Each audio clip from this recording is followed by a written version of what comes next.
सत श्री अकाल जी सारिਆਂ ਨੂੰ लर्न पंजाबी विद उम्मीद सर ਦੇ इस सैशन ਵਿੱਚ मैं उम्मीद सिंह एक बार फिर आप सब ਦਾ स्वागत करता हाँ। इस सैशन ਵਿੱਚ ਅਸੀਂ 10वीं जमात ਦੀ पाठ पुस्तक ਸਾਹਿਤਿਕ ਕਿਰਨਾਂ भाग 2 ਵਿੱਚ दर्ज लेख नंबर 1 ਦੀ रेस जिस ਦੇ ਲੇਖਕ ਹਨ KL गर्ग उस बारे चर्चा करांगे। ਅਸੀਂ ਲੇਖ ਦੀ ਰੀਡਿੰਗ ਕਰਾਂਗੇ ਤੇ ਨਾਲ ਦੇ ਨਾਲ ਉਸ ਨੂੰ ਆਸਾਨ ਸ਼ਬਦਾਂ ਵਿੱਚ ਸਮਝਣ ਦੀ ਕੋਸ਼ਿਸ਼ ਕਰਾਂਗੇ ਤੇ ਅੰਤ ਵਿੱਚ ਅਭਿਆਸ ਦੇ ਪ੍ਰਸ਼ਨ ਹੱਲ ਕਰਾਂਗੇ। ਇਹ ਲੇਖ ਅਸਲ ਵਿੱਚ ਪੰਜਾਬੀਆਂ ਦੇ ਸੁਭਾਅ ਉੱਪਰ ਇੱਕ ਵਿਅੰਗ ਹੈ।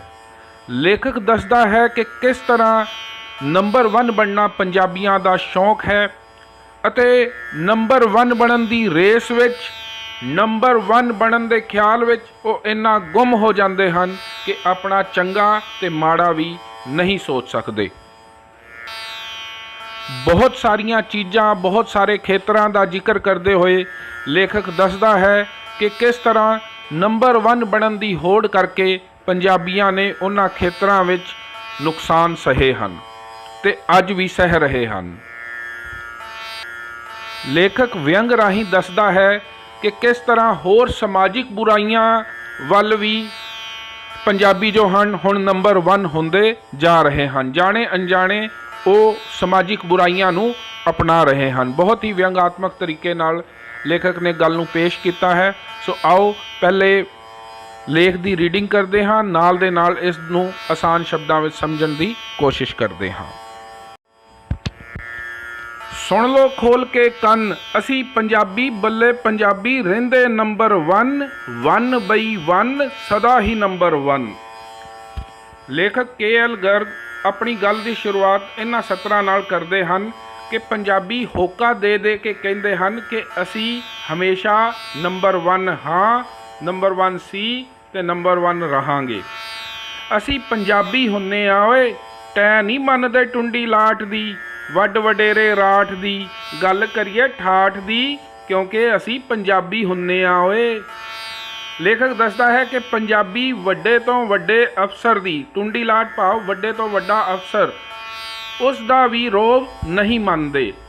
ਕਿਸੇ ਵੱਡ ਵਡੇਰੇ ਰਾਠ ਭਾਵ ਰਾਜਾ ਜਾਂ ਸੂਰਮਾ, ਕਿਸੇ ਸੂਰਮੇ ਦੀ ਪਰਵਾਹ ਨਹੀਂ ਕਰਦੇ। ਉਹ ਠਾਠ ਨਾਲ ਰਹਿੰਦੇ ਹਨ ਤੇ ਆਪਣੇ ਮਨ ਦੀ ਗੱਲ ਕਰਦੇ ਹਨ। कणक उगाउण ते आए तां मुल्क दे अन्नदाता बन गए। करजा चुक चुक भी अन्न उगाया, देश दे भंडारे भर दिते। पंजाबी अनाज उगाउण च नंबर 1 हो गए। मुल्क नूं अन्न खातर अमेरिका कैनेडा वल झांकणों हटा दिता। इस तरह लेखक दसदा है कि जदों मुल्क नूं देश नूं कणक दी लोड़ सी तां पंजाब ने पंजाबियां ने खूब कणक पैदा की। इत्थे तक कि करजे लै के फसल का उत्पादन किया ते इन्ना उत्पादन किया कि जो साडी डिमांड सी, जो कणक की सानू लोड़ सी ते असी अमेरीका कैनेडा वर्गे बाहरले मुल्कां वल वेखदे सां, उत्थों कणक मंगवांदे सां, उस दी लोड़ सानू नहीं रही। इत्थे तक ते गल ठीक सी, पर अगे कहंदे कि कणक रखण ते सांभण लई भावें थां नहीं रही, गोदामां विच पई कणक सड़न लग पई, पर असी अन्न उपजाण च पिछे नहीं हटे। व्यंग करते हुए लेखक दसदे हन कि चाहे हुण सानू कणक दी लोड़ नहीं है, कणक दे भंडार भरे हुए हन, पर असी पंजाबी जो हाँ नंबर 1 बने रहण दे चक्कर विच हुण भी उस दा उत्पादन कर रहे हाँ ते अपने नुकसान सह रहे हाँ। सुनहरी झोना लाउण लगे तो पंजाबी झोना लाउण च नंबर 1 हो गए। झोने च देश धन धन हो गया, झोना लाना पंजाबियां लई फन हो गया। जमीन हेठला पानी भावें 500 फुट हेठां चला गया, पर असी झोना लाउणों नहीं हटे। बथेरा खेती माहिरां ने रौला पाया, बथेरा हटकिया रोकिया, पर असी पिछे हटण वालियां चों नहीं हाँ। एक वारी वधाया कदम पिछे नहीं हटाया। तो इस तरह लेखक दसदा है कि जब झोना लाण की वारी आई तो फिर पंजाबी नंबर 1 हो गए। खूब झोना लाया, इन्ना झोना लाया कि चावल के उत्पादन विच देश धन धन हो गया। बहुत खूब झोना होया। ਪਰ ਫਿਰ ਉਹਦਾ ਨੁਕਸਾਨ ਕੀ ਹੋਇਆ ਕਿ ਜੋ ਜ਼ਮੀਨ ਹੇਠਲਾ ਪਾਣੀ ਸੀ, ਅੰਡਰਗਰਾਉਂਡ ਵਾਟਰ ਸੀ, ਉਹ ਜਦੋਂ ਨੀਚਾ ਜਾਣ ਲੱਗਾ, ਲੈਵਲ ਘੱਟ ਹੋਣ ਲੱਗਾ, ਤਾਂ ਖੇਤੀ ਮਾਹਿਰਾਂ ਨੇ ਇਹਨਾਂ ਨੂੰ ਝੋਨਾ ਲਾਉਣ ਤੋਂ ਰੋਕਿਆ, ਹਟਕਿਆ। ਪਰ ਨਹੀਂ, ਇੱਕ ਵਾਰ ਜਿਸ ਖੇਤਰ ਵਿੱਚ ਇਹ ਕਦਮ ਵਧਾ ਲੈਂਦੇ ਹਨ, ਫਿਰ ਚੰਗਾ ਮਾੜਾ ਬਿਲਕੁਲ ਨਹੀਂ ਸੋਚਦੇ ਤੇ ਇਸ ਤਰ੍ਹਾਂ ਆਪਣਾ ਜੋ ਹੈ ਨੁਕਸਾਨ ਕਰ ਲੈਂਦੇ ਹਨ। ਇਸ ਤਰ੍ਹਾਂ ਲੇਖਕ ਦੱਸਣਾ ਚਾਹੁੰਦਾ ਹੈ, ਵਿਅੰਗ ਕਰਦਾ ਹੈ ਕਿ ਇਹਦੇ ਵਿੱਚ ਕੋਈ ਸ਼ੱਕ ਨਹੀਂ ਕਿ ਪੰਜਾਬੀ ਕੌਮ, ਪੰਜਾਬ ਦੇ ਲੋਕ ਬਹੁਤ ਮਿਹਨਤੀ ਹਨ ਤੇ ਮਿਹਨਤਾਂ ਨਾਲ ਕੰਮ ਕਰਦੇ ਹਨ, ਪਰ ਫੋਕੀ ਟੋਰ ਜਮਾਉਣ ਦੇ ਚੱਕਰ ਵਿੱਚ ਇਹ ਆਪਣਾ ਨੁਕਸਾਨ ਕਰ ਬੈਂਦੇ ਹਨ। ਅੱਗੇ ਕਹਿੰਦਾ ਹੈ ਕਿ ਅੰਗੂਰ ਉਗਾਏ ਤਾਂ ਰੇੜੀਆਂ ਤੇ ਰੁਲਣ ਲਾ ਦਿੱਤੇ। ਪੰਜਾਬ ਅੰਗੂਰੋ ਅੰਗੂਰੀ ਕਰਕੇ ਸਾਹ ਲਿਆ, ਭਾਵੇਂ ਅੰਗੂਰਾਂ ਨਾਲ ਸਿਉਂਕ ਵੀ ਆਈ, ਪਰ ਅਸੀਂ ਪਿੱਛੇ ਹਟਣ ਵਾਲਿਆਂ 'ਚ ਨਹੀਂ ਹਾਂ। ਲੇਖਕ ਕਹਿੰਦਾ ਕਿ ਫਿਰ ਇਹਨਾਂ ਨੇ ਅੰਗੂਰ ਦੀ ਖੇਤੀ ਸ਼ੁਰੂ ਕਰਤੀ। ਇੰਨਾ ਅੰਗੂਰ ਉਗਾਇਆ ਕਿ ਉਤਪਾਦਨ ਇੰਨਾ ਹੋ ਗਿਆ ਕਿ ਅੰਗੂਰ ਜੋ ਹੈ ਰੇੜੀਆਂ ਤੇ ਰੁੜਨ ਲੱਗ ਗਿਆ, ਭਾਵ ਉਹਦੇ ਕੋਈ ਰੇਟ ਨਹੀਂ ਰਹਿ ਗਏ ਤੇ ਜਿੱਥੇ ਉਹਦੇ ਨਾਲ ਫਾਇਦਾ ਹੋਣਾ ਸੀ ਉੱਥੇ ਨੁਕਸਾਨ ਹੋਇਆ। ਦੂਜੀ ਗੱਲ ਕਿ ਅੰਗੂਰ ਦੀ ਫਸਲ ਨਾਲ ਸਿਉਂਕ, ਭਾਵ ਜ਼ਮੀਨ ਵਿੱਚ ਦੀਮਕ ਆ ਗਈ, ਜ਼ਮੀਨ ਖਰਾਬ ਹੋ ਗਈ ਤੇ ਇਸ ਤਰ੍ਹਾਂ ਇਹਨਾਂ ਨੇ ਆਪਣੀ ਜ਼ਮੀਨ ਦਾ ਵੀ ਨੁਕਸਾਨ ਕਰ ਲਿਆ। ਅੱਗੇ ਕਹਿੰਦੇ ਕਿੰਨੂ ਪੈਦਾ ਕਰਨ ਲੱਗੇ ਤਾਂ ਲੋਕਾਂ ਨੂੰ ਨਾਗਪੁਰੀ ਸੰਤਰੇ ਭੁਲਾ ਦਿੱਤੇ, 20-20 ਰੁਪਏ ਦਾ ਕੱਟਾ ਵਿਕਣ ਲਾ ਦਿੱਤਾ। ਹੱਟ ਪਿੱਛੇ ਓਏ, ਅਸੀਂ ਪੰਜਾਬੀ ਹੁੰਨੇ ਆ ਓਏ, ਜਿਹੜੀ ਗੱਲ ਦੇ ਪਿੱਛੇ ਪੈ ਜਾਈਏ ਸਿਰਾ ਲਾ ਕੇ ਛੱਡਦੇ ਆ, ਧੁੰਦੇ ਪੱਕੇ ਆ, ਜਿੱਧਰ ਨੂੰ ਤੁਰ ਪਈਏ ਬਸ ਫਤਿਹ ਕਰਕੇ ਹੀ ਦਮ ਲੈਂਦੇ ਹਾਂ, ਹਰ ਕੰਮ ਰੱਜ ਕੇ ਹੀ ਕਰਦੇ ਹਾਂ, ਹੋਰ ਤਾਂ ਹੋਰ ਇਸ਼ਕ ਕਰਨ ਤੇ ਵੀ ਆ ਜਾਈਏ ਤਾਂ ਰੱਜ ਕੇ ਹੀ ਕਰਦੇ ਹਾਂ। ਇੰਨੇ ਆਸ਼ਕ ਦੁਨੀਆ ਦੇ ਕਿਸੇ ਖਿੱਤੇ 'ਚ ਨਹੀਂ ਜਿੰਨੇ ਸਾਡੇ ਪੰਜਾਬ 'ਚ ਨੇ, ਚੜ੍ਹਦੇ ਤੋਂ ਚੜ੍ਹਦੇ ਆਸ਼ਕ। ਇਸ ਤਰ੍ਹਾਂ ਲੇਖਕ ਦੱਸਦਾ ਹੈ ਕਿ ਜਦ ਪੰਜਾਬ ਦੇ ਲੋਕ ਕਿੰਨੂ ਉਗਾਉਣ ਲੱਗੇ, ਕਿੰਨੂ ਦੀ ਖੇਤੀ ਕਰਨ ਲੱਗੇ, ਤਾਂ ਇੰਨਾ ਜ਼ਿਆਦਾ ਉਤਪਾਦਨ ਕਰ ਦਿੱਤਾ ਕਿ ਕਿੰਨੂ ਜੋ ਹੈ 20-20 ਰੁਪਏ ਦਾ ਕੱਟਾ ਬਾਜ਼ਾਰ ਵਿੱਚ ਰੁਲਣ ਲੱਗ ਪਿਆ, ਭਾਵ ਕੋਈ ਉਹਦਾ ਭਾਅ ਨਹੀਂ ਰਹਿ ਗਿਆ, ਕੋਈ ਰੇਟ ਨਹੀਂ ਰਿਹਾ ਤੇ ਇਹਨਾਂ ਨੂੰ ਫਿਰ ਨੁਕਸਾਨ ਸਹਿਣਾ ਪਿਆ। ਅੱਗੇ ਵਿਅੰਗ ਕਰਦੇ ਹੋਏ ਲੇਖਕ ਕਹਿੰਦਾ ਹੈ ਕਿ ਅਸੀਂ ਪੰਜਾਬੀ ਹੁੰਨੇ ਹਾਂ, ਜਿਹੜੇ ਖਿੱਤੇ ਵਿੱਚ, ਜਿਹੜੇ ਕੰਮ ਵਿੱਚ ਇੱਕ ਵਾਰ ਪੈ ਜਾਈਏ, ਪੈਰ ਰੱਖ ਦਈਏ, ਫਿਰ ਪਿੱਛੇ ਨਹੀਂ ਹਟਦੇ, ਭਾਵੇਂ ਉਹ ਇਸ਼ਕ ਦਾ ਖੇਤਰ ਹੈ, ਅਸੀਂ ਇਸ਼ਕ ਦੇ ਵਿੱਚ ਪੈਂਦੇ ਹਾਂ ਤੇ ਫਿਰ ਸਾਡੇ ਤੋਂ ਵੱਡਾ ਕੋਈ ਆਸ਼ਕ ਨਹੀਂ ਹੁੰਦਾ। ਨੰਬਰ 1 ਰਹਿਣਾ ਤਾਂ ਸਾਡਾ ਜਨਮ ਸਿੱਧ ਅਧਿਕਾਰ ਹੈ। ਹੁਣ ਅਸੀਂ ਹੋਰ ਖੇਤਰਾਂ 'ਚ ਵੀ ਨੰਬਰ 1 ਹੋ ਗਏ ਹਾਂ। ਪਹਿਲਾਂ ਸ਼ਰਾਬ ਨੂੰ ਹੀ ਲੈ ਲਓ, ਅਸੀਂ ਹਰ ਸਾਲ ਸ਼ਰਾਬ ਦਾ ਇੱਕ ਭਾਂਖੜਾ ਡੈਮ ਪੀ ਕੇ ਡਕਾਰ ਵੀ ਨਹੀਂ ਮਾਰਦੇ, ਬਾਕੀ ਨਸ਼ੇ ਰੂੰਗੇ 'ਚ ਨੇ। ਅਸੀਂ ਪੰਜਾਬੀ ਹੁਣ ਨਸ਼ਿਆਂ 'ਚ ਵੀ ਨੰਬਰ 1 ਹੋ ਗਏ ਹਾਂ। ਹੁਣ ਤਾਂ ਹਾਲ ਇਹ ਹੋ ਗਿਆ ਹੈ ਕਿ ਨਵੇਂ ਜੰਮੇ ਜਵਾਕ ਨੂੰ ਗੁੜਤੀ ਵੀ ਅਸੀਂ ਨਸ਼ੇ ਦੀ ਹੀ ਦੇਣ ਲੱਗੇ ਹਾਂ। ਸਾਡੇ ਗੱਭਰੂ ਇਸ ਪਾਸੇ ਦਿਨ ਰਾਤ ਤਰੱਕੀ ਕਰ ਰਹੇ ਹਨ। ਨਸ਼ੇ ਦੀ ਧੁਨ 'ਚ ਉਹ ਪਿਓ ਦੀ ਨਹੀਂ ਸੁਣਦੇ, ਮਾਂ ਦੀ ਨਹੀਂ ਸੁਣਦੇ, ਨਸ਼ਾ ਪੀ ਪੀ ਪਾਪੀ ਸਮਾਜ ਨੂੰ ਪੁਣਦੇ। ਇਸ ਤਰ੍ਹਾਂ ਲੇਖਕ ਦੱਸਦਾ ਹੈ ਕਿ ਚੰਗੇ ਖੇਤਰਾਂ ਦੇ ਨਾਲ ਹੁਣ ਸਮਾਜਿਕ ਬੁਰਾਈਆਂ ਵਿੱਚ ਵੀ ਪੰਜਾਬ ਦੇ ਲੋਕ ਨੰਬਰ 1 ਹੋ ਰਹੇ ਹਨ। ਜਿੱਥੇ ਤੱਕ ਨਸ਼ੇ ਦੀ ਗੱਲ ਹੈ ਤਾਂ ਉਹ ਮਖੌਲ ਦੀ ਗੱਲ ਕਰਦੇ ਹੋਏ ਕਹਿੰਦਾ ਹੈ ਕਿ ਸ਼ਰਾਬ ਤਾਂ ਇਹ ਭਾਂਖੜਾ ਡੈਮ ਜਿੰਨੀ ਪੀ ਕੇ ਡਕਾਰ ਤੱਕ ਨਹੀਂ ਮਾਰਦੇ। ਤੇ ਹੋਰ ਜੋ ਗੰਭੀਰ ਗੱਲ ਲੇਖਕ ਜਿਹਦੇ ਤੇ ਚਾਨਣਾ ਪਾ ਰਿਹਾ ਹੈ, ਉਹ ਦੱਸਦਾ ਹੈ ਕਿ ਹੁਣ ਅਸੀਂ ਗੁੜਤੀ ਵੀ ਨਸ਼ੇ ਦੀ ਦੇਣ ਲੱਗ ਪਏ। ਇਹਦਾ ਭਾਵ ਇਹ ਹੈ ਕਿ ਜੋ ਸਾਡੀ ਪਨੀਰੀ ਹੈ, ਸਾਡੇ ਛੋਟੇ ਬੱਚੇ ਹਨ, ਉਹ ਵੀ ਹੁਣ ਨਸ਼ਿਆਂ ਵਿੱਚ ਪੈ ਰਹੇ ਹਨ। ਜੋ ਸਾਡੇ ਨੌਜਵਾਨ ਹਨ, ਉਹਨਾਂ ਨੇ ਪਹਿਲਾਂ ਹੀ ਆਪਣਾ ਨੁਕਸਾਨ ਕਰ ਲਿਆ ਹੈ। ਉਹ ਨਸ਼ਿਆਂ ਵਿੱਚ ਇੰਨੇ ਪੈ ਗਏ ਹਨ ਕਿ ਨਾ ਉਹ ਮਾਂ ਦੀ ਸੁਣਦੇ ਹਨ, ਨਾ ਪਿਓ ਦੀ ਸੁਣਦੇ ਹਨ ਤੇ ਇੱਥੋਂ ਤੱਕ ਸਮਾਜ ਨੂੰ ਗਾਲਾਂ ਕੱਢਦੇ ਹਨ। ਦੂਜੀ ਸਮਾਜਿਕ ਬੁਰਾਈ ਦਾ ਜ਼ਿਕਰ ਕਰਦੇ ਹੋਏ ਲੇਖਕ ਦੱਸਦਾ ਹੈ ਕਿ ਭਰੂਣ ਹੱਤਿਆ 'ਚ ਵੀ ਅੱਜ ਕੱਲ੍ਹ ਅਸੀਂ ਨੰਬਰ 1 ਹੋ ਗਏ ਹਾਂ। ਵਿਅੰਗ ਕਰਦਾ ਹੈ, ਕਟਾਕਸ਼ ਕਰਦਾ ਹੈ ਕਿ ਭਰੂਣ ਹੱਤਿਆ ਜਿਹੀ ਜੋ ਗੰਭੀਰ ਸਮਾਜਿਕ ਬਿਮਾਰੀ ਹੈ, ਉਸ ਵਿੱਚ ਵੀ ਹੁਣ ਪੰਜਾਬੀ ਨੰਬਰ 1 ਹੋ ਗਏ ਹਨ। ਅਸੀਂ ਦੇਵੀਆਂ ਦੀ ਪੂਜਾ ਕਰਦੇ ਹਾਂ ਪਰ ਧੀਆਂ ਨੂੰ ਕੁੱਖਾਂ 'ਚ ਹੀ ਮਾਰਦੇ ਹਾਂ। पैदा होण जा रही धी दी खबर सुणदिਆਂ ही ਅਸੀਂ ਰਾਖਸ਼ਾਂ ਵਾਂਗ ਵਿਹਾਰ ਕਰਨ लगदे हाँ। माँ भी धी दी वैरी, प्यो दी अख भी कैरी, दादी पोती नूं बिले लाउण दी हर वेले करे तैयारी, बाबे दी कोई भी गल हुंदी नहीं म्यारी। इस तरह जद धी जम्मण दी, धी दे आउण दी खबर पता लगदी है तां माँ, प्यो, दादी, दादा सारे ही अपने मत्थे ते वट पा लैंदे हन, सब दुखी हुंदे हन। मर रहीआं धीआं दी पुकार चीतकार साडे कन्नी नहीं पैंदी। ਧੀਆਂ ਦੇ ਮਾਮਲੇ 'ਚ ਜਾਂਬਾਜ਼ ਬਹਾਦਰ ਪੰਜਾਬੀਆਂ ਦੀ ਬਹਾਦਰੀ ਕਿਹੜਾ ਮੋੜਾ ਕੱਟ ਗਈ ਹੈ। ਇੱਥੇ ਇਤਿਹਾਸਿਕ ਪੱਖ ਦੀ ਗੱਲ ਕਰਦਾ ਹੈ, ਇਤਿਹਾਸਿਕ ਦੌਰ ਦੀ ਗੱਲ ਕਰਦਾ ਹੈ ਲੇਖਕ ਕਿ ਪੁਰਾਣੇ ਸਮਿਆਂ ਵਿੱਚ ਇਹੀ ਪੰਜਾਬੀ ਕੌਮ, ਪੰਜਾਬ ਦੇ ਲੋਕ ਧੀਆਂ ਦੀ ਰੱਖਿਆ ਕਰਦੇ ਸਨ, ਜ਼ਾਲਮਾਂ ਤੋਂ ਉਹਨਾਂ ਨੂੰ ਛੁਡਵਾ ਕੇ ਲਿਆਂਦੇ ਸਨ ਤੇ ਉਹੀ ਅੱਜ ਇਹਨਾਂ ਕੁੜੀਆਂ ਦੇ ਧੀਆਂ ਦੇ ਦੁਸ਼ਮਣ ਹੋਈ ਜਾ ਰਹੇ ਹਨ। ਅੱਗੇ ਲੇਖਕ ਕਹਿੰਦਾ ਹੈ ਕਿ ਜ਼ਮੀਨਾਂ ਵੇਚਣ ਦੇ ਮਾਮਲੇ 'ਚ ਵੀ ਅਸੀਂ ਨੰਬਰ 1 ਹੋ ਗਏ ਹਾਂ। ਮੁਲਕ ਦੇ ਕਿਸਾਨ ਕਿਤੇ ਇੰਨੀ ਜ਼ਮੀਨ ਨਹੀਂ ਵੇਚਦੇ ਜਿੰਨੀ ਅਸੀਂ ਵੇਚ ਰਹੇ ਹਾਂ। ਜ਼ਮੀਨਾਂ ਵੇਚ ਹੁਣ ਅਸੀਂ ਕਾਰਾਂ ਖਰੀਦ ਰਹੇ ਹਾਂ, ਵੱਡੀਆਂ ਗੱਡੀਆਂ ਲਿਆ ਰਹੇ ਹਾਂ, ਭਾਰੀ ਮੋਟਰਸਾਈਕਲਾਂ ਦੀ ਸਵਾਰੀ ਕਰਨ ਲੱਗੇ ਹਾਂ। ਸਾਡੀ ਹਾਲਤ ਹੁਣ ਉਹ ਹੋ ਗਈ ਹੈ ਜਿਵੇਂ ਕਹਿੰਦੇ ਹੁੰਦੇ ਆ, ਮੱਝ ਵੇਚ ਕੇ ਘੋੜੀ ਲਈ, ਦੁੱਧ ਪੀਣੋਂ ਗਏ, ਲਿੱਦ ਚੁੱਕਣੀ ਪਈ। ਤਾਂ ਇੱਕ ਹੋਰ ਜੋ ਖੇਤਰ ਹੈ ਜਿਹਦੇ ਵਿੱਚ ਪੰਜਾਬੀ ਨੰਬਰ 1 ਹੋ ਰਹੇ ਹਨ ਉਹ ਹੈ ਜ਼ਮੀਨ ਵੇਚਣਾ।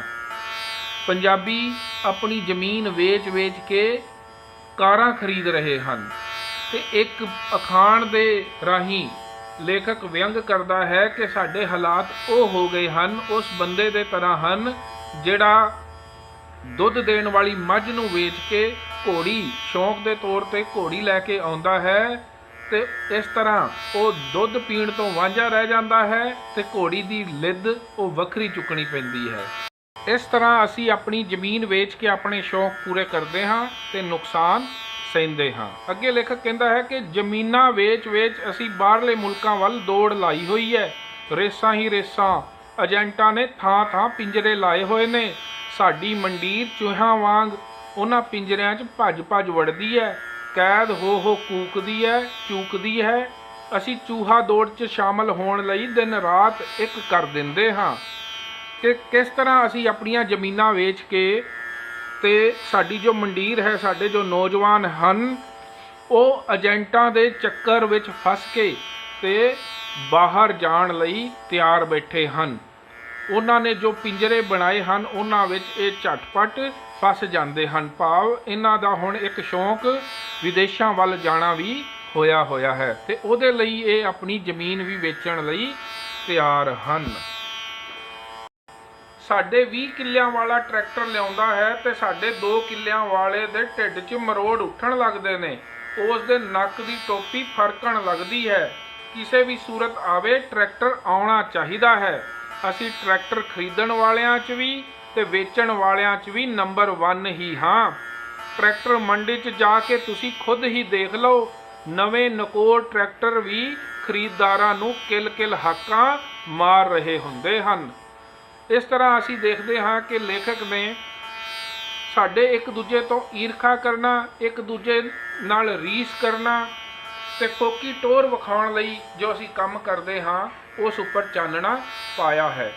ਇੱਕ ਜੋ ਪੁੱਜਦਾ ਸਰਦਾ ਬੰਦਾ ਹੈ ਜਿਸ ਨੂੰ ਲੋੜ ਹੈ ਜਦੋਂ ਟਰੈਕਟਰ ਖਰੀਦ ਲੈਂਦਾ ਹੈ ਤੇ ਉਸ ਦਾ ਕੰਪੀਟੀਸ਼ਨ ਕਰਨ ਲਈ, ਉਸ ਦਾ ਮੁਕਾਬਲਾ ਕਰਨ ਲਈ ਜਿਸ ਨੂੰ ਉਹਦੀ ਜ਼ਰੂਰਤ ਵੀ ਨਹੀਂ ਹੈ ਉਹ ਵੀ ਟਰੈਕਟਰ ਖਰੀਦ ਲੈਂਦਾ ਹੈ ਤੇ ਉਹਦਾ ਰਿਜ਼ਲਟ ਕੀ ਨਿਕਲਦਾ ਹੈ ਕਿ ਜੋ ਕਰਜ਼ਾ ਲੈ ਕੇ ਚੀਜ਼ ਲਈ ਹੁੰਦੀ ਹੈ ਉਹ ਕਰਜ਼ਾ ਉਤਰਦਾ ਨਹੀਂ ਤੇ ਫਿਰ ਉਹੀ ਟਰੈਕਟਰ ਜੋ ਹਨ ਉਹ ਵਿਕਣ ਲਈ ਮੰਡੀਆਂ ਵਿੱਚ, ਨਵੇਂ ਨਕੋਰ ਟਰੈਕਟਰ ਵਿਕਣ ਲਈ ਮੰਡੀਆਂ ਵਿੱਚ ਚਲੇ ਜਾਂਦੇ ਹਨ।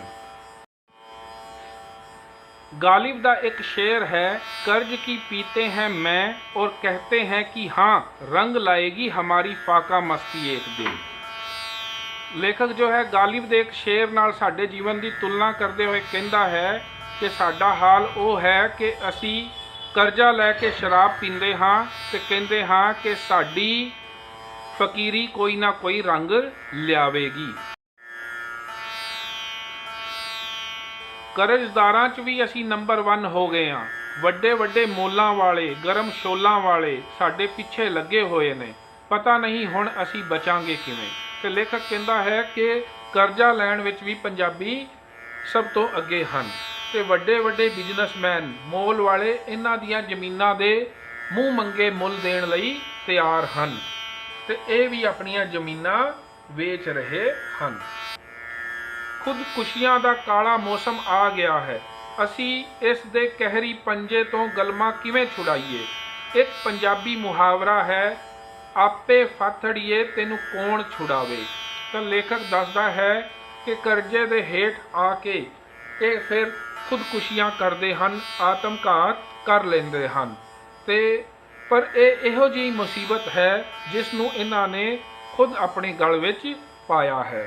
ਇੱਕ ਮੁਹਾਵਰੇ ਰਾਹੀਂ ਲੇਖਕ ਸਮਝਾਉਂਦੇ ਹਨ ਕਿ ਆਪੇ ਫਾਥੜੀਏ ਤੈਨੂੰ ਕੌਣ ਛੁਡਾਵੇ, ਕਿ ਜਿਸ ਮੁਸੀਬਤ ਵਿੱਚ ਤੂੰ ਆਪਣੇ ਆਪ ਫਸਿਆ ਹੈ, ਆਪਣੇ ਆਪ ਜਿਸ ਮੁਸੀਬਤ ਨੂੰ ਤੂੰ ਬੁਲਾਇਆ ਹੈ, ਤੈਨੂੰ ਉਹਦੇ ਵਿੱਚੋਂ ਕੌਣ ਬਚਾ ਸਕਦਾ ਹੈ।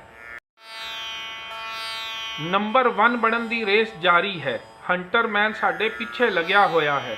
ਆਓ ਇਸ ਦੀ ਮਾਰ ਤੇ ਫਟਕਾਰ ਤੋਂ ਬਚਣ ਦੀ ਕੋਈ ਸਬੀਲ ਬਣਾਈਏ, नहीं तो बकौल शायर दे ना समझोगे तो मिट जाओगे पंजाब वालों, तुम्हारी दास्तां तक भी ना होगी दास्तानों में।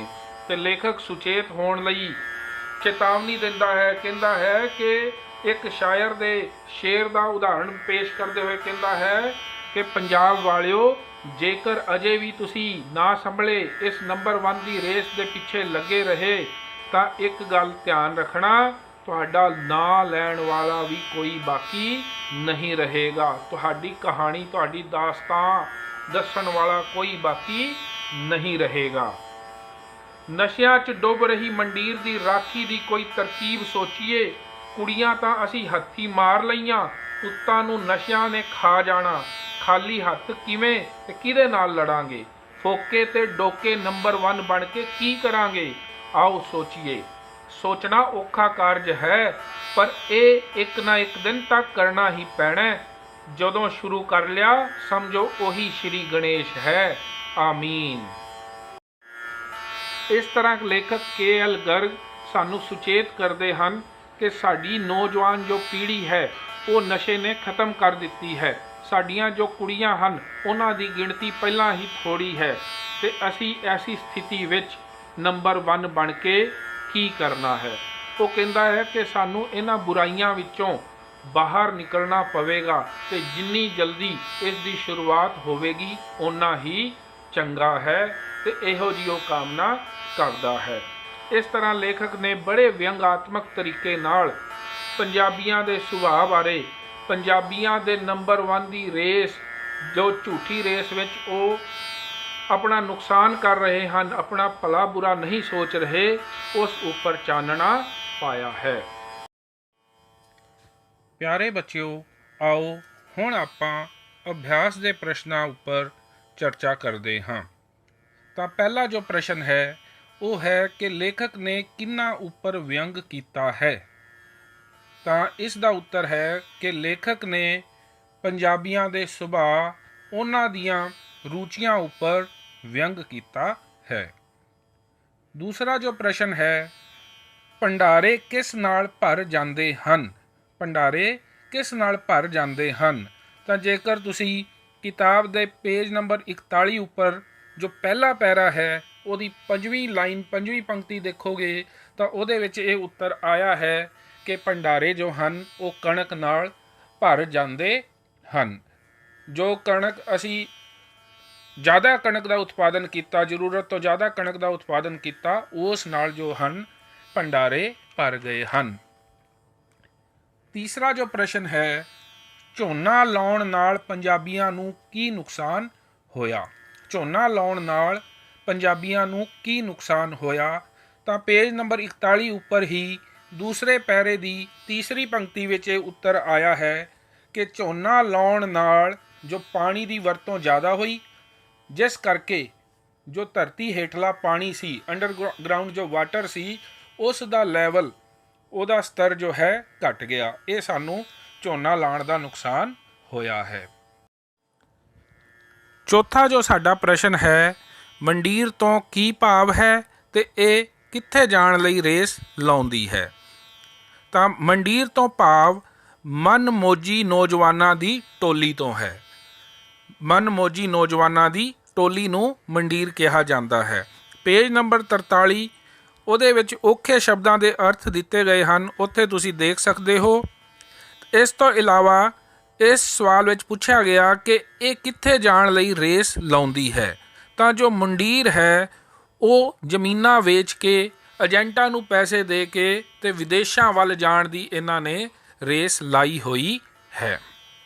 ਅਗਲਾ ਜੋ ਸਾਡਾ ਪ੍ਰਸ਼ਨ ਹੈ ਕਿ ਕਿਸ ਦਾ ਕਾਲਾ ਮੌਸਮ ਆ ਗਿਆ ਹੈ? ਕਿਸ ਦਾ ਕਾਲਾ ਮੌਸਮ ਆ ਗਿਆ ਹੈ?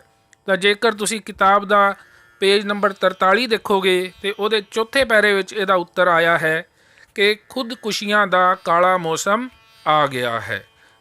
ਅਸੀਂ ਪੰਜਾਬੀ ਜੋ ਹਾਂ ਕਰਜ਼ਦਾਰ ਹੁੰਦੇ ਹਾਂ, ਕਰਜ਼ਾ ਚੁੱਕਦੇ ਹਾਂ ਤੇ ਜਦੋਂ ਉਹ ਕਰਜ਼ਾ ਸਾਥੋਂ ਲੈਂਦਾ ਨਹੀਂ ਫਿਰ ਅਸੀਂ ਖੁਦਕੁਸ਼ੀ ਜਿਹੇ ਜੋ ਹਨ ਉਹ ਗਲਤ ਕਦਮ ਚੁੱਕ ਬੈਂਦੇ ਹਾਂ ਤੇ ਖੁਦਕੁਸ਼ੀਆਂ ਦਾ ਕਾਲਾ ਮੌਸਮ ਆਇਆ ਹੋਇਆ ਹੈ।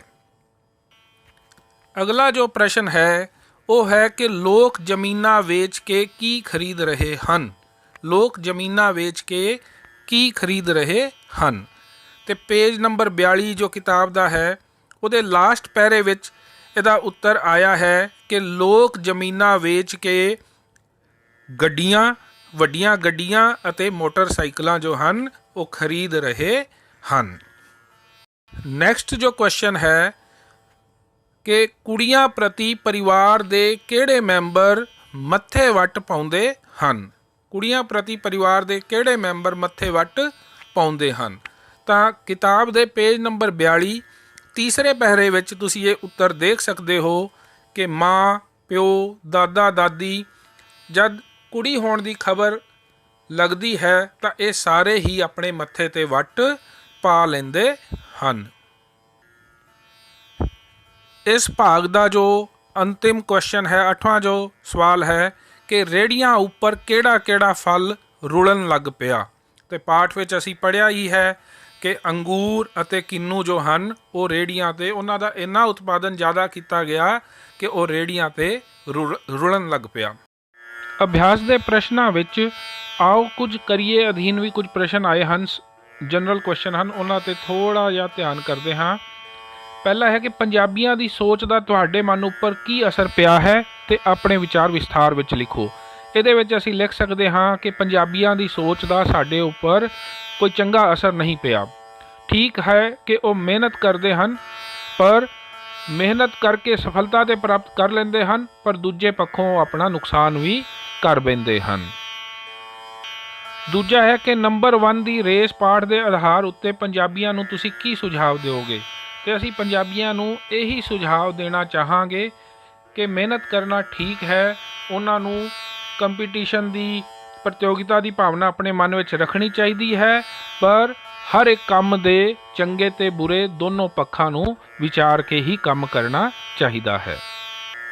ਅੱਗੇ ਹੈ ਕਿ ਪੰਜਾਬ ਵਿੱਚ ਘਟਦੇ ਜ਼ਮੀਨ ਹੇਠਲੇ ਪਾਣੀ ਦੀ ਸਾਂਭ ਸੰਭਾਲ ਕਿਵੇਂ ਕੀਤੀ ਜਾ ਸਕਦੀ ਹੈ ਤੇ ਉਸ ਦੇ ਲਈ ਅਸੀਂ ਇਹੋ ਜਿਹੀਆਂ ਫਸਲਾਂ ਉਗਾ ਸਕਦੇ ਹਾਂ ਜਿਹਦੇ ਵਿੱਚ ਪਾਣੀ ਦੀ ਘੱਟ ਲੋੜ ਪਵੇ ਤੇ ਪਾਣੀ ਜੋ ਸਿੰਚਾਈ ਦੀਆਂ ਆਧੁਨਿਕ ਜੋ ਮਾਡਰਨ ਟੈਕਨੀਕਸ ਆਈਆਂ ਹਨ, ਆਧੁਨਿਕ ਤਕਨੀਕਾਂ ਆਈਆਂ ਹਨ, ਉਹਨਾਂ ਦੇ ਹਿਸਾਬ ਨਾਲ ਸਿੰਚਾਈ ਕਰਕੇ ਵੀ ਅਸੀਂ ਜੋ ਹੈ ਪਾਣੀ ਦੀ ਸੰਭਾਲ ਕਰ ਸਕਦੇ ਹਾਂ। ਅੱਗੇ ਹੈ ਕਿ ਭਰੂਣ ਹੱਤਿਆ ਔਰਤਾਂ ਦੇ ਅਧਿਕਾਰ ਉੱਪਰ ਹਮਲਾ ਹੈ। ਕੀ ਤੁਸੀਂ ਇਸ ਤੱਥ ਤੋਂ ਸਹਿਮਤ ਹੋ? ਹਾਂ, ਤੇ ਅਸੀਂ ਬਿਲਕੁਲ ਸਹਿਮਤ ਹਾਂ, ਕਿਉਂਕਿ ਔਰਤ ਤੇ ਆਦਮੀ ਸਮਾਜ ਦੇ ਅਭਿੰਨ ਅੰਗ ਹਨ। ਜੇਕਰ ਔਰਤਾਂ ਜਨਮ ਨਹੀਂ ਲੈਣਗੀਆਂ ਤਾਂ ਆਉਣ ਵਾਲੇ ਸਮਾਂ ਵਿੱਚ ਸਮਾਜ ਵਿੱਚ ਗੰਭੀਰ ਸਮੱਸਿਆ ਜੋ ਹੈ ਉਹ ਪੈਦਾ ਹੋ ਜਾਵੇਗੀ। ਅੱਗੇ ਹੈ ਕਿ ਨਸ਼ਾਖੋਰੀ ਨੇ ਨੌਜਵਾਨਾਂ ਦੀ ਕੰਮ ਕਰਨ ਦੀ ਸਮਰੱਥਾ ਉੱਪਰ ਬੁਰਾ ਪ੍ਰਭਾਵ ਪਾਇਆ ਹੈ। ਨਸ਼ਿਆਂ ਤੋਂ ਮੁਕਤ ਹੋਣ ਲਈ ਤੁਸੀਂ ਲੋਕਾਂ ਨੂੰ ਕੀ ਕਹਿਣਾ ਚਾਹੋਗੇ? ਤੇ ਲੋਕਾਂ ਨੂੰ ਇਹੀ ਕਹਿਣਾ ਚਾਹਾਂਗੇ ਕਿ ਨਸ਼ੇ ਜੋ ਹਨ ਉਹ ਸਰੀਰਿਕ, ਆਰਥਿਕ ਤੇ ਸਮਾਜਿਕ ਤਿੰਨੋਂ ਰੂਪਾਂ ਵਿੱਚ ਆਦਮੀ ਨੂੰ ਖਰਾਬ ਕਰਦੇ ਹਨ ਤੇ ਅਸੀਂ ਇਸ ਤੋਂ ਬਚ ਕੇ ਰਹਾਂਗੇ ਤਾਂ ਹੀ ਇੱਕ ਚੰਗਾ ਜੀਵਨ ਜੀ ਸਕਦੇ ਹਾਂ। ਪਿਆਰੇ ਵਿਦਿਆਰਥੀਓ, ਅਭਿਆਸ ਵਿੱਚ ਇੱਕ ਕੁਐਸਚਨ ਆਇਆ ਹੈ ਕਿ ਪਾਠ ਵਿੱਚੋਂ ਮੁਹਾਵਰੇ ਅਤੇ ਅਖਾਣ ਛਾਂਟ ਕੇ ਵਾਕ ਬਣਾਓ। ਤਾਂ ਇਸ ਲੇਖ ਵਿੱਚ ਬਹੁਤ ਸਾਰੇ ਮੁਹਾਵਰੇ ਆਏ ਹਨ। ਆਓ ਕੁਝ ਤੇ ਚਰਚਾ ਕਰਦੇ ਹਾਂ। ਜਿਵੇਂ ਟੈਂ ਨਾ ਮੰਨਣੀ। ਟੈਂ ਨਾ ਮੰਨਣੀ ਭਾਵ ਰੋਬ ਨਾ ਸਹਿਣਾ। ਪੰਜਾਬੀ ਕਿਸੇ ਦੀ ਟੈਂ ਨਹੀਂ ਮੰਨਦੇ। ਧੰਨ ਧੰਨ ਹੋਣੀ, ਬਹੁਤ ਪ੍ਰਸ਼ੰਸਾ ਹੋਣੀ। ਅੰਨ ਉਤਪਾਦਨ ਵਿੱਚ ਪੰਜਾਬੀਆਂ ਦੀ ਧੰਨ ਧੰਨ ਹੋ ਗਈ। ਸਾਹ ਲੈਣਾ। ਸਾਹ ਲੈਣਾ ਭਾਵ ਥਕਾਨ ਦੂਰ ਕਰਨੀ।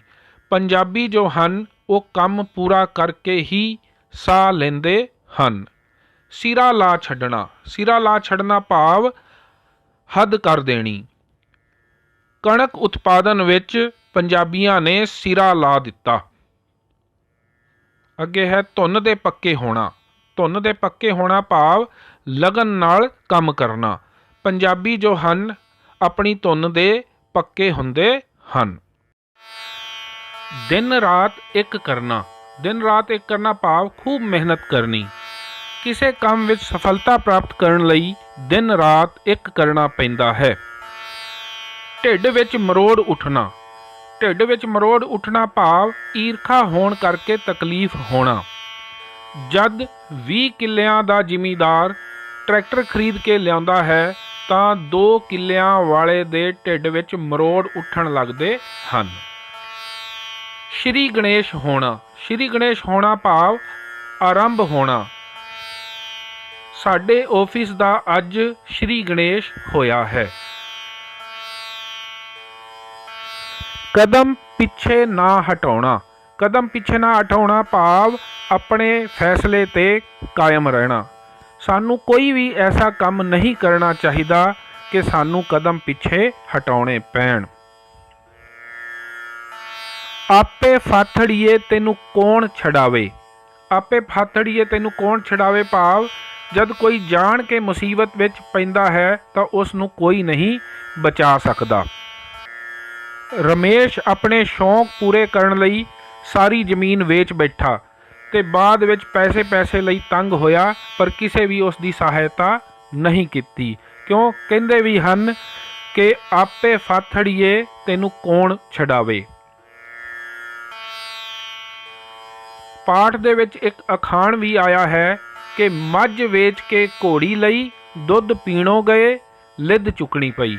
ਭਾਵ ਲਾਭ ਦੇਣ ਵਾਲੀ ਚੀਜ਼ ਨੂੰ ਵੇਚ ਕੇ ਤੇ ਉਸ ਦੀ ਥਾਂ ਕੋਈ ਨੁਕਸਾਨ ਵਾਲੀ ਚੀਜ਼ ਖਰੀਦ ਬਹਿਣਾ ਅਤੇ ਆਪਣੀ ਮੁਸੀਬਤ ਨੂੰ ਵਧਾ ਲੈਣਾ। ਕੁਲਵੰਤ ਨੇ ਆਪਣੀ ਪਿੰਡ ਵਾਲੀ ਸਾਰੀ ਜ਼ਮੀਨ ਵੇਚ ਕੇ ਸ਼ਹਿਰ ਵਿੱਚ ਬਿਜ਼ਨਸ ਬਣਾਇਆ ਸੀ, ਪਰ ਉਹ ਬਿਜ਼ਨਸ ਫੇਲ ਹੋ ਗਿਆ ਤੇ ਅੱਜ ਉਹ ਕਰਜ਼ਾਈ ਹੋ ਗਿਆ ਹੈ।